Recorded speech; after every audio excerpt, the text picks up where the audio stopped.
Today we're at the AECB conference and we are learning all about retrofit. We've got 160 people here. So it can be a real melting pot of shared ideas. New technologies, new methodologies, Help encourage each other. Some amazing policy changes. It's about learning. It's for people that really care and want to really decarbonise.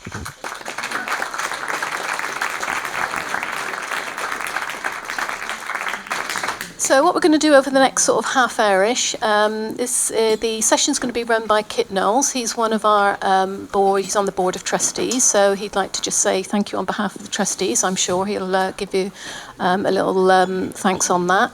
And then we'll just run it as we did the sponsor panel earlier. We'll just have a little chat to all the speakers, ask any questions, etc. With that, I'll hand you over to Kit. Thank you very much. Thanks, Sam. Yeah, hello everybody. We're at the end of the day, but we've got a great session hopefully for this next sort of 30 minutes, I should say. I also want to sort of mirror what Sam's saying around thanks very much to the panel, but also all of yourselves for coming along.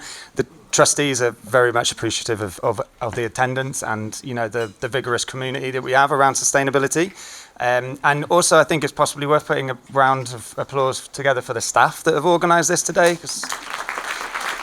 Thank you very much.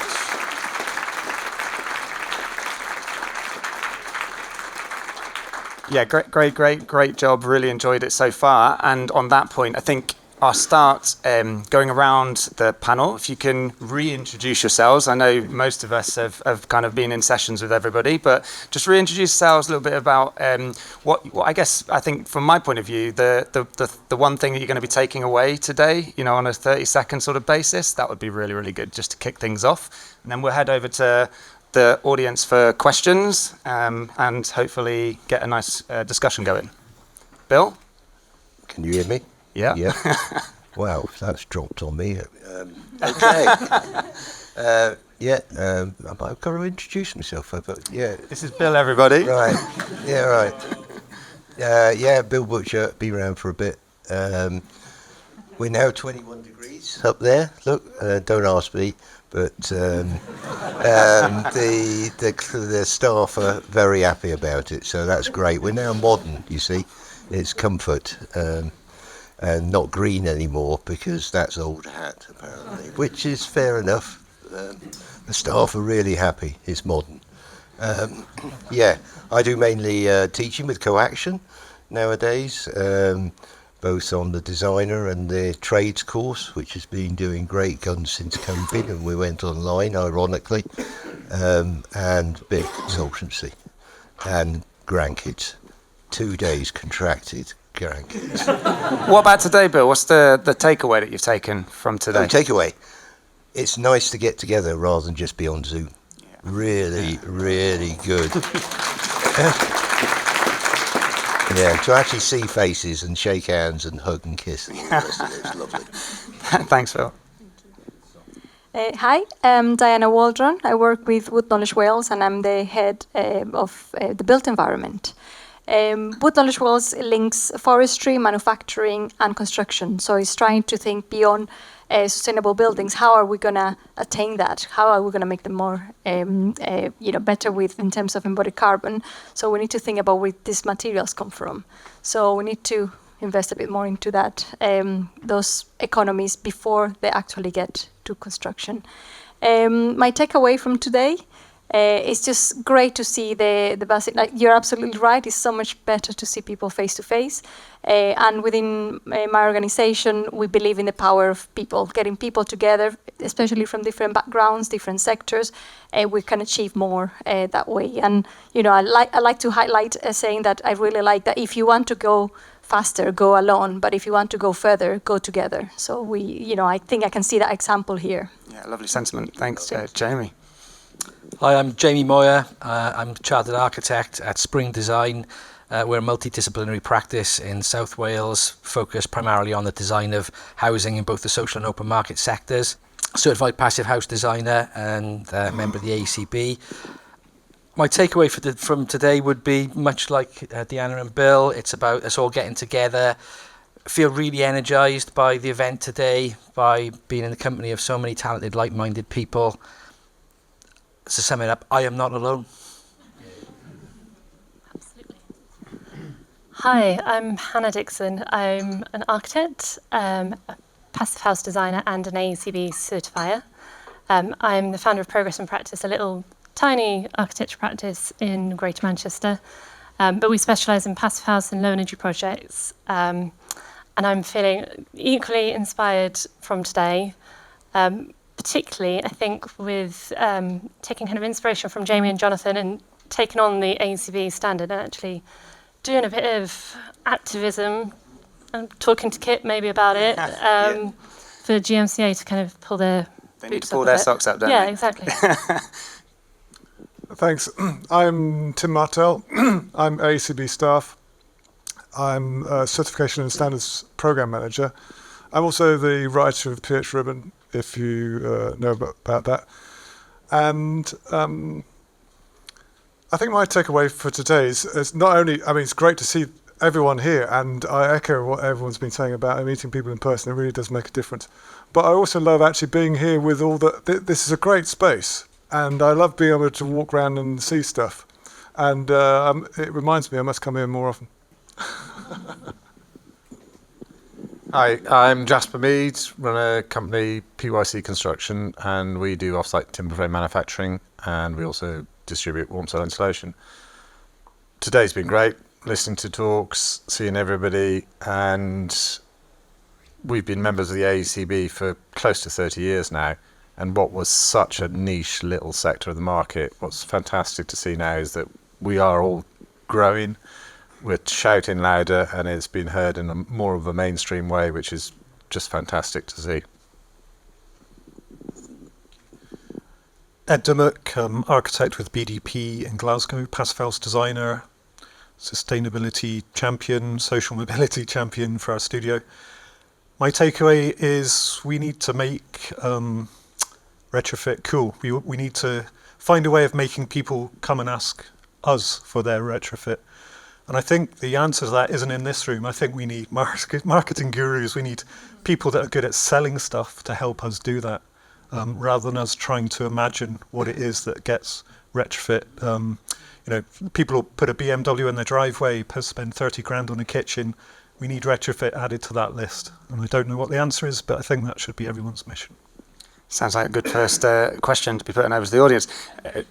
Rachael? Yeah, I'm Rachael Owens, co-director of the National Retrofit Hub, architect and head of sustainability at Buckley Gray Yeoman. I guess it's hard to go last because there's so many good points that have already been made. But I think I've really found it inspiring seeing people take real on-the-ground action, really inspired by the presentation that Jonathan and Jaime gave. Actually saying, lots of people would have said, oh, EPCs are the problem, and I don't have any power to fix EPCs, so there's a problem. Whereas these guys went, well, actually, I think we've got a solution. Let's put it forward and let's take our power in this space. And also to see, people like Hannah who are delivering AECB projects that are not only like working for someone with 3 of their limbs amputated, super accessible, but also just beautiful as well, and just showing that you can really do this in a way that is really inspiring. And I think also someone mentioned that we're in an echo chamber, and I have loved it. Sometimes we need to be in amongst ourselves because we all have, I think we've really found it inspiring to hear what others are doing. We're pushing each other to go further. We're giving each other the energy to then go back out and talk to those people who might need a little bit more convincing. Jonathan Davies, Spring Design, Passivhaus designer, AECB modeler and certifier. I'll just echo what Rachael has said in terms of there's so much great information, so many great people here. We can learn so much from each other, even if we are in the echo chamber. It's just a wonderful opportunity to speak common sense. And, we have the solutions, we just need to implement them. Yeah, absolutely. I'm sure there's many more to come. So we're going to put it over to the audience. If anybody's got, I've been in a number of sessions today, and every single one has had questions cut off for time purposes. So now's your opportunity if you want to bring it back. Straight over, Sarah, am I in there? So if AECB certification scales up like we want it to, really big, do you think we need to change the certification process? And if so, how?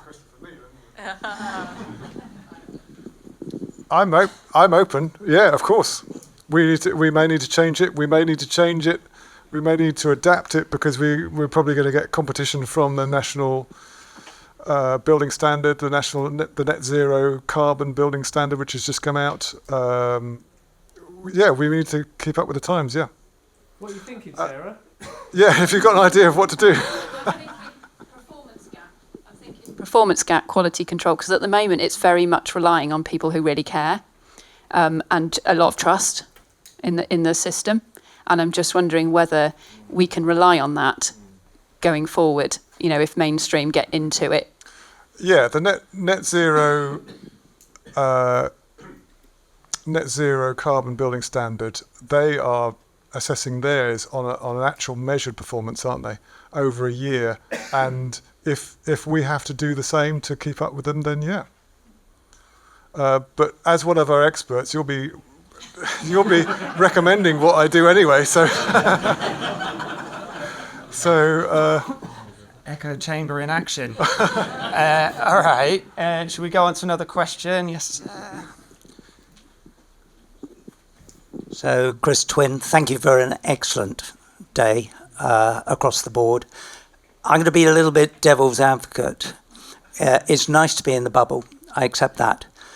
But the thing which I think all of us come across is the issue of delivery being stopped by costs.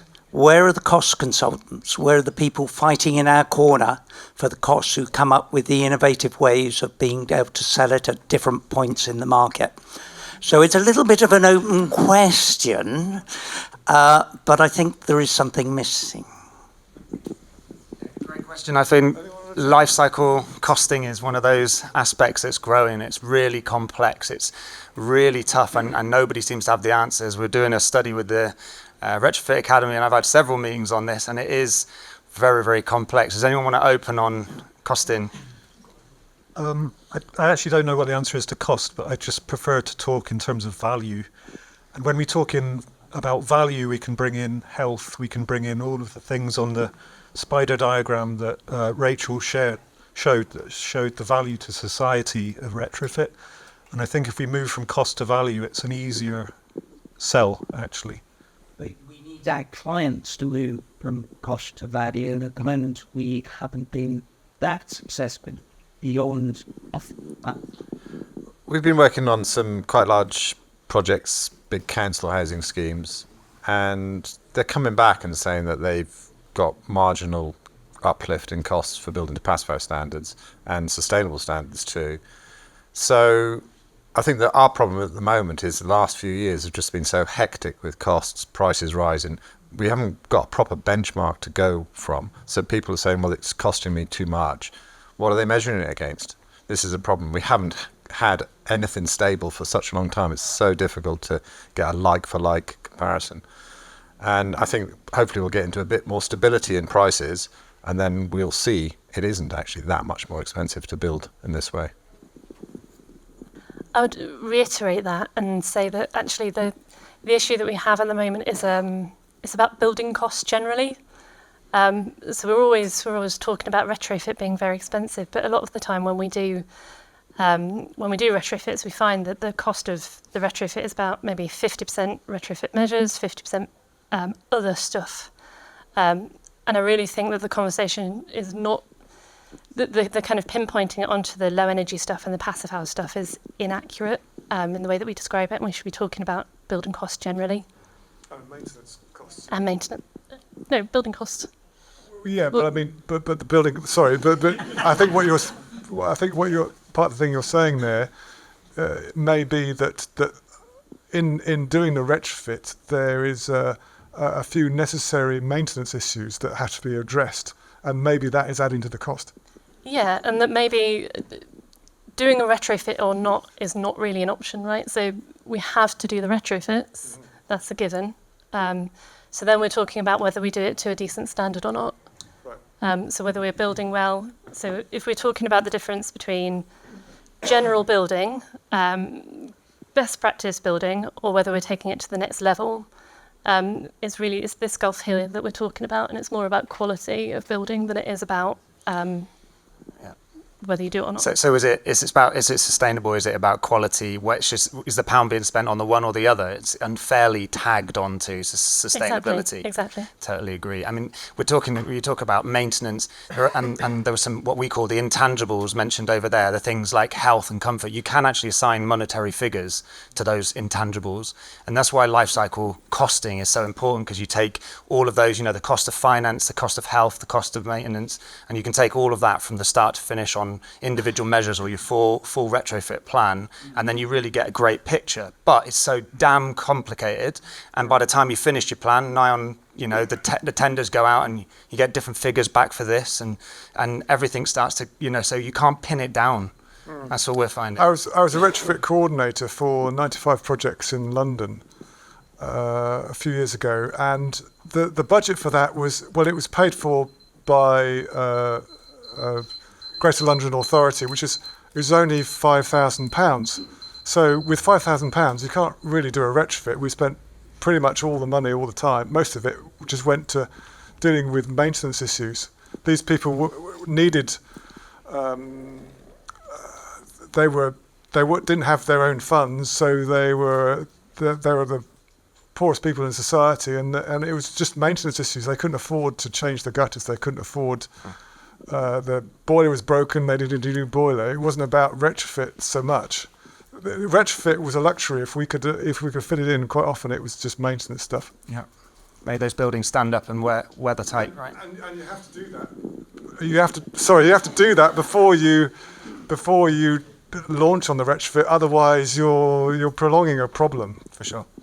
Jaime, get in there. I think it's a valid question. I think the question of cost is one that we always have to address.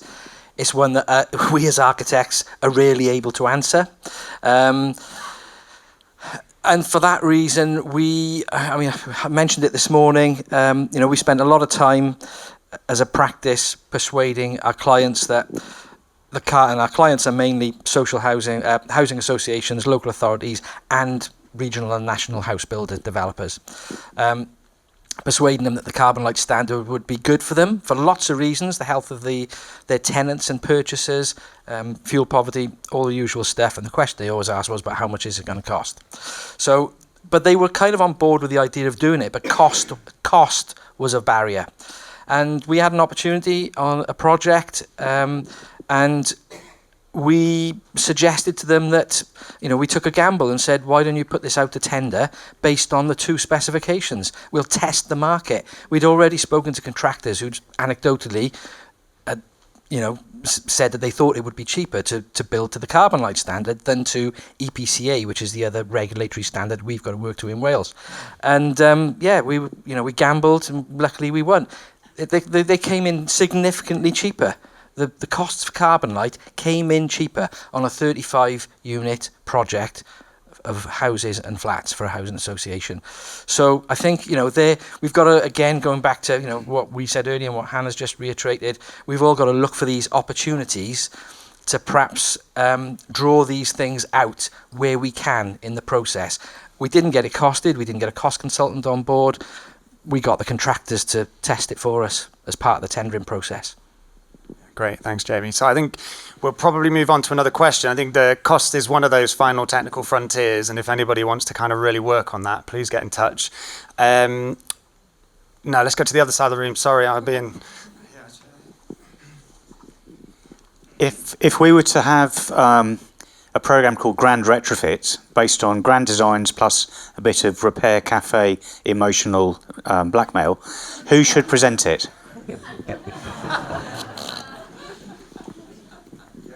Hannah, off you go. No. Oh, just. I'm not answering it. Me and Hannah are old friends.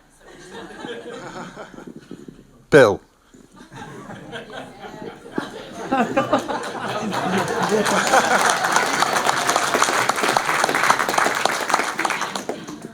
I'm sorry, Bill. I think it should be a young woman. There might be, Manchester-based, I don't know. Any other serious answers from anyone? No? Okay, let's get some more questions. I'm going to head to the back of the room. Anybody up here got some good questions for me? Yeah, there's nobody up there. I just wondered whether, I'm not sure how the AECB is set up and whether there's a marketing kind of team, is there?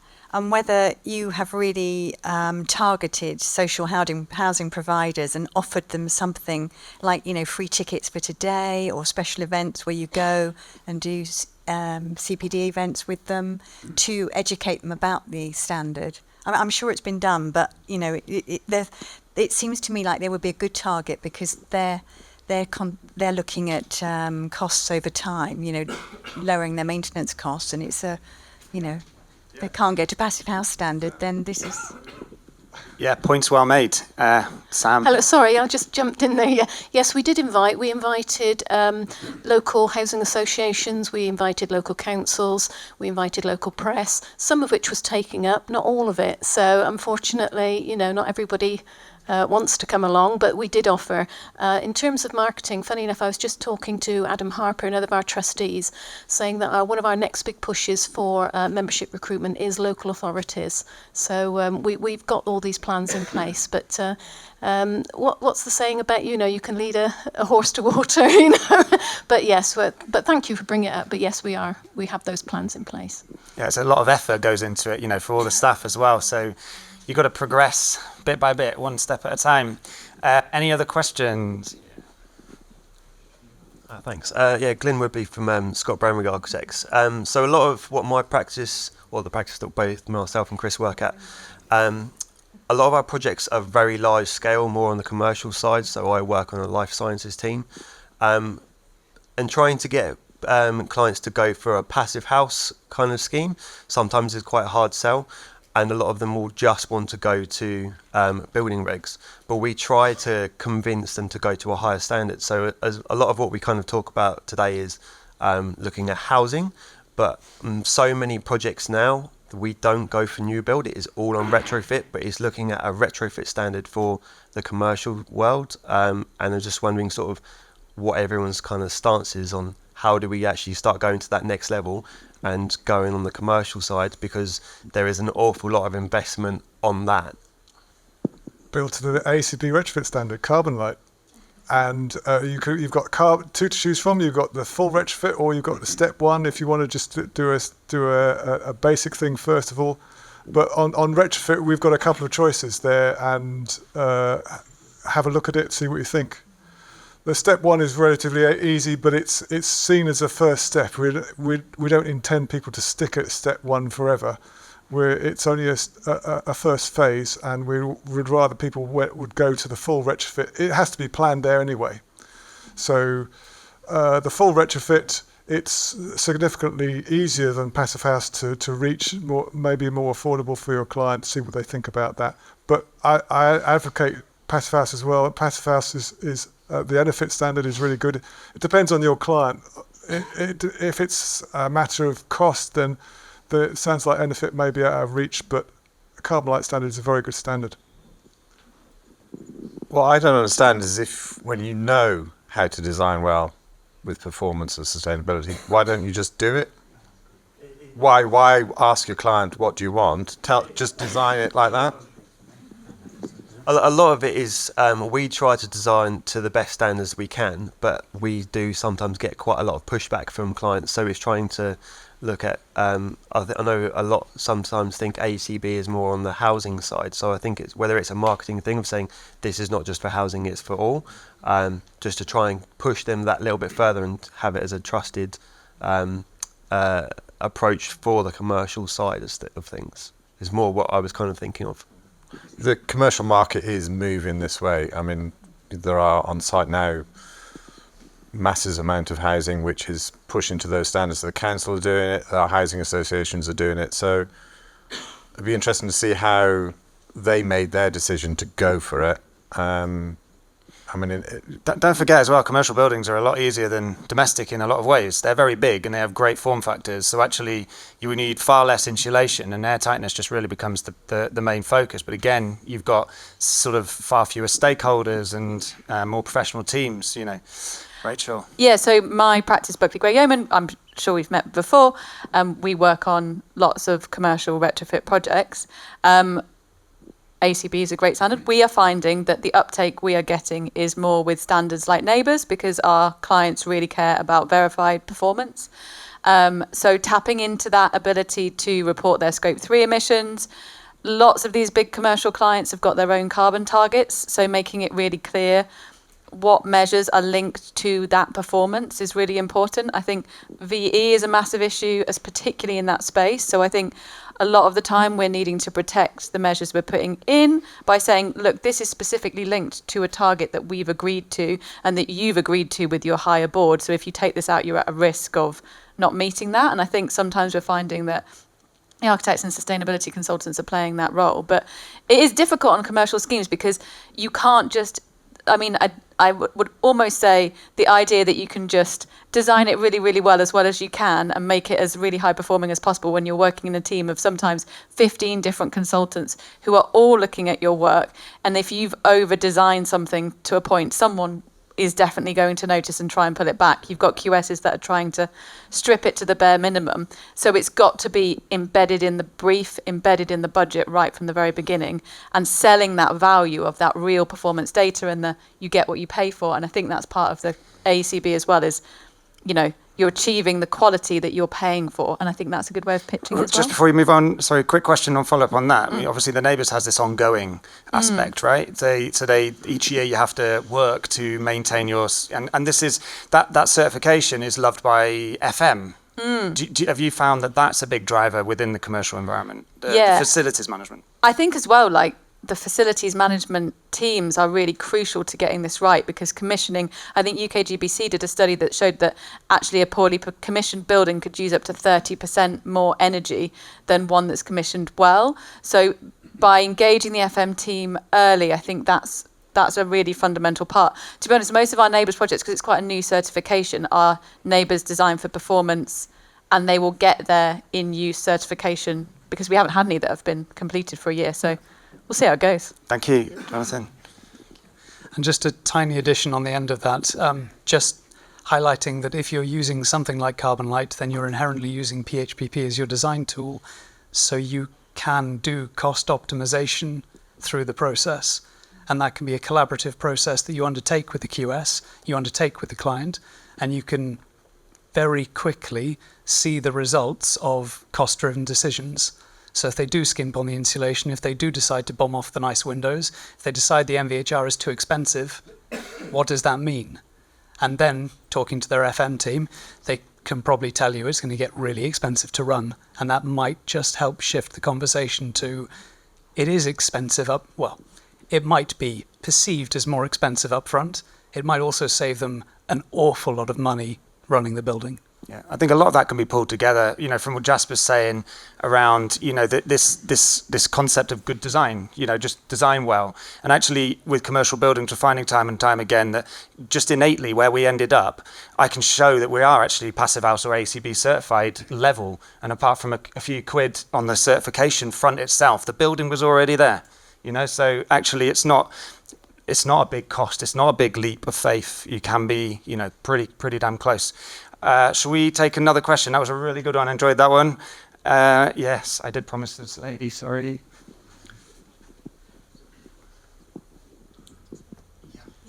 Hi, I'm an imposter.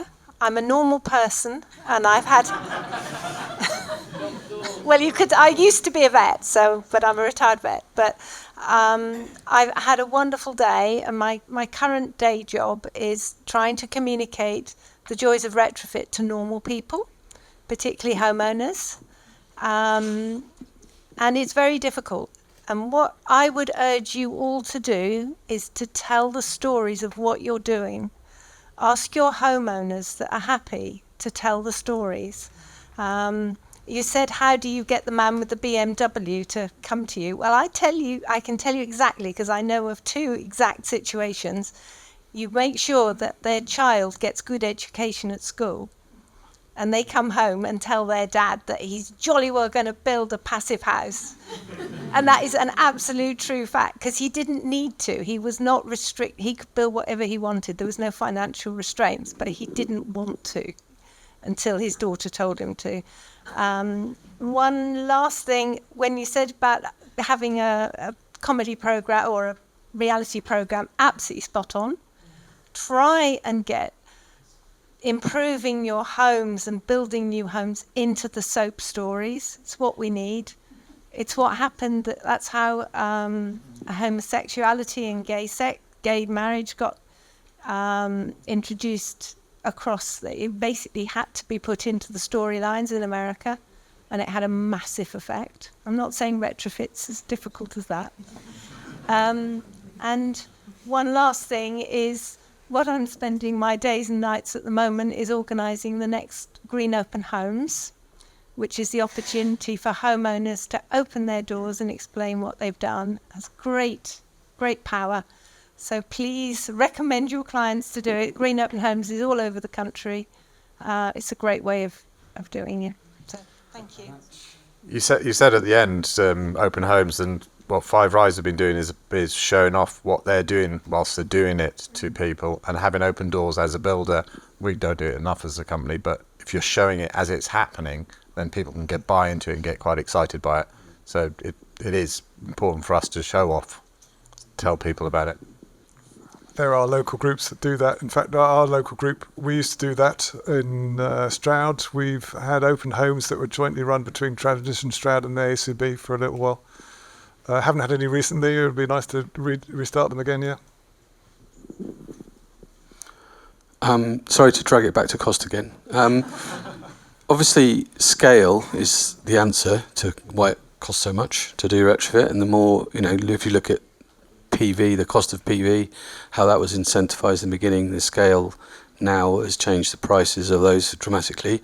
So I guess my question is about how can we get the people who can scale it up to get involved with retrofit? What levers can we get to pull? And for example, in Cornwall, they're talking about taking the second home council tax money that's being uplifted and using that for retrofit. That's the right sort of linkage that we need to make. Are there any other ideas that could be utilised? And then I guess I'm just curious still, with new government and new hub, where are we with VAT on retrofit? Why is that still 20% on top of costs? We've just done a massive retrofit job and couldn't claim the VAT back on all the energy saving measures as a main contractor. But I think you're right with the council tax. That's the way forwards. Is that it really annoys me that you'll get a subsidy for a heat pump, you'll get a subsidy for a wind farm, solar PV, not so much anymore, but you get all this subsidy coming back at you. Why aren't we getting it for upgrading what we're doing in the houses, putting extra insulation in and improving what we've got? We should be fed back something via council tax, probably would be a great way. Retrofit refund, Rachael. So tackling the first point on project aggregation and doing things together, I think there are some great examples out there. I know that PPR, who are here, Carbon Co-op and Hannah are working on an area-based scheme in Manchester, which maybe you could say something about. But I think also there are community groups who are doing this or starting to do this well, like Retrofit Balsall Heath. What we're very aware of is that we expect a lot from community groups, and they have nowhere near enough resources or power to really have the agency that they need to take the full potential, because they have a really great potential to aggregate projects, generate trust, and enable this to happen at scale. We are looking and we're developing proposals where we can help support community groups more. It's something that we know we need to do, so we're working on that in the background, because there are some great ones that have set up and are doing things really well already, and other groups could easily learn from those if they're able to be given the resources to do so. VAT, I agree with you. I would note we're not government funded or aligned, we're funded partially by Innovate UK, but yeah, we don't have any say in the government's policies, although we do try and put forward what the industry is telling us. But yeah, I agree, VAT is is a completely tricky one and fundamental to also incentivising keeping our existing buildings rather than demolishing, which is not necessarily something we've been talking about so much today, but I think it's something we all think is important.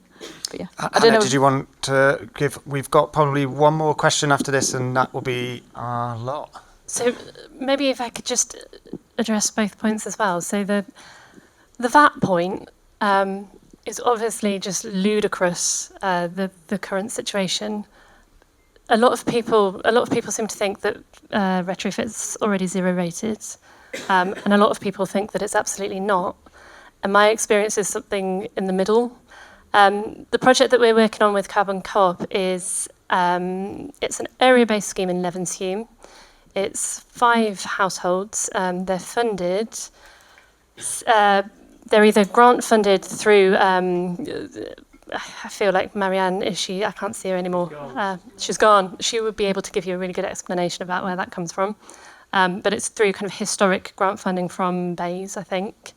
But the non-grant funded project, part of the project is financed through Manchester City Council. And there's 0% finance loans that householders are taking out. So it's around 50k that they're taking out over a given period. That is attached to the property, I believe. And obviously Marion would give you a much more better explanation of that. Yeah, go ahead. Yeah, go ahead. Thank you. I wanted to touch the point that you mentioned on scaling up being an important part of making this more affordable. That also has a massive influence on building performance evaluation and how do we tackle that performance gap. The work that we have been doing at Woodknowledge Wales, and I also want to make the point that we're, even though it's in our name, Wales, it doesn't mean that we work only in Wales. We only have that in our name because that's the place where we started. But we believe that tackling climate change has no borders. So we have been expanding our network to work in all countries basically. But I wanted to say is that we believe that to tackle the performance gap, we need to be measuring the performance of our buildings. It's great to have lovely, good targets, but if we're not actually measuring the as-built performance, measuring the U value after these retrofit measures have been put in place, we won't really know if we are achieving those targets. And so that goes for U value measurements after retrofit has been done, as well as air tightness and anything you can do. But that's expensive, and so that's why it has been limited to only pilot projects. So we are developing tools and resources to actually make it more affordable and make it at a larger scale. So if you go to our website, you can find a lot of these tools. A new set of tools is coming up in the next year. We have a free building performance evaluation guidance in our website, embodied carbon guidance, and many other free resources. And this will be complemented in the next spring with actually hands-on toolkits to be able to implement embodied carbon assessment at an early stage and things like that. Fantastic. I think we're going to call it there, ladies and gentlemen. Thank you very much. Hello. Oh, go on, Bill. Get in there. Last note. I think you should have the last word from Bill, for sure. Actually showing, as you were saying about green homes there, taking clients to previous jobs and letting the clients talk to the clients, actually, with you drawing back, goes a long way to give them confidence. And also another thing about commercial buildings, form factor and everything, and a lot of work that Nick Grant, Archetype, and Alan Clark have done is showing that commercial buildings could be cheaper if the fabric and ventilation is sorted out. So I think commercial buildings are lowest hanging fruit cost-wise and stuff. Thanks, Bill. Thanks very much, and thanks to all of our speakers. And if you'd like to show your appreciation, if the speakers would mind taking a seat again, thank you.